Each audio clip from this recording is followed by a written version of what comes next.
KSRTC ನೌಕರರ ಹಿಂಬಾಕಿ ₹1,221 ಬಿಡುಗಡೆ, ವೇತನ ಹೆಚ್ಚಳಕ್ಕೆ ಮುಹೂರ್ತ ಫಿಕ್ಸ್. ಏಪ್ರಿಲ್ 17ಕ್ಕೆ ನಿರ್ಣಾಯಕ ಸಭೆ.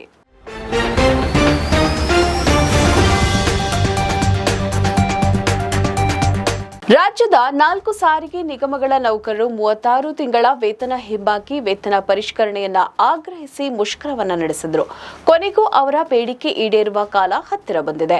ಸಾರಿಗೆ ನೌಕರರ 26 ತಿಂಗಳ ಹಿಂಬಾಕಿ ಬಿಡುಗಡೆ ಮಾಡಲಾಗುವುದು. %3 ಹಾಗೂ %5 ವೇತನ ಹೆಚ್ಚಳ ಸಂಬಂಧ ಮತ್ತೊಂದು ಸುತ್ತಿನ ಸಭೆ ನಡೆಸಲಾಗುವುದು ಅಂತ ಕೆಎಸ್ಆರ್ಟಿಸಿ ನಿಗಮದ ವ್ಯವಸ್ಥಾಪಕ ನಿರ್ದೇಶಕ ಅಕ್ರಂ ಪಾಷಾ ತಿಳಿಸಿದರು. ಈ ಮೂಲಕ ಸಾರಿಗೆ ಸಿಬ್ಬಂದಿಗೆ ಗುಡ್ ನ್ಯೂಸ್ ಸಿಕ್ಕಂತಾಗಿದೆ. ರಾಜ್ಯದ 4 ಸಾರಿಗೆ ನಿಗಮಗಳ ಕಾರ್ಮಿಕ ಸಂಘಟನೆಗಳು ಜಂಟಿ ಕ್ರಿಯಾ ಸಮಿತಿ ಮುಖಂಡರೊಂದಿಗೆ ಸೋಮವಾರ ಅಕ್ರಂ ಪಾಷಾ ಅವರು ವೇತನ ಹೆಚ್ಚಳ, ವೇತನ ಹಿಂಬಾಕಿ ಸೇರಿ ವಿವಿಧ ಬೇಡಿಕೆಗಳ ಕುರಿತು ಮಹತ್ವದ ಚರ್ಚೆಯನ್ನ ನಡೆಸಿದರು. 2021ರ ಜನವರಿ 1ರಿಂದ 2023ರ ಫೆಬ್ರವರಿ 28ರವರೆಗೆ 26 ತಿಂಗಳ ವೇತನ ಹಿಂಬಾಕಿ ಬಿಡುಗಡೆ ಮಾಡಲಾಗುವುದು ಅಂತ ತಿಳಿಸಿದ್ದಾರೆ. ಮಾತ್ರವಲ್ಲದೆ 2025ರ ಏಪ್ರಿಲ್ 1ರಿಂದ ಅನ್ವಯವಾಗುವಂತೆ ಬಿಎಂಟಿಸಿ ನೌಕರಿಗೆ %3 ಹಾಗೂ ಎನ್ಡಬ್ಲ್ಯೂಕೆಆರ್ಟಿಸಿ, ಕೆಎಸ್ಆರ್ಟಿಸಿ ಮತ್ತು ಕೆಕೆಆರ್ಟಿಸಿ ಸೇರಿ ಉಳಿದ 3 ನಿಗಮದ ನೌಕರಿಗೆ %5 ವೇತನ ಹೆಚ್ಚಳ ಮಾಡುವ ಬಗ್ಗೆ ಅಕ್ರಂ ಪಾಷಾ ಅವರು ಸಮಿತಿ ಮುಖಂಡರ ಮುಂದೆ ಪ್ರಸ್ತಾವನೆಯನ್ನ ಕೂಡ ಇಟ್ಟಿದ್ದಾರೆ. ಇದರ ಕುರಿತು ಚರ್ಚಿಸಲು ಇದೇ ತಿಂಗಳ ಏಪ್ರಿಲ್ 17ರಂದು ದಿನಾಂಕ ನಿಗದಿಯನ್ನ ಮಾಡಿದ್ದಾರೆ.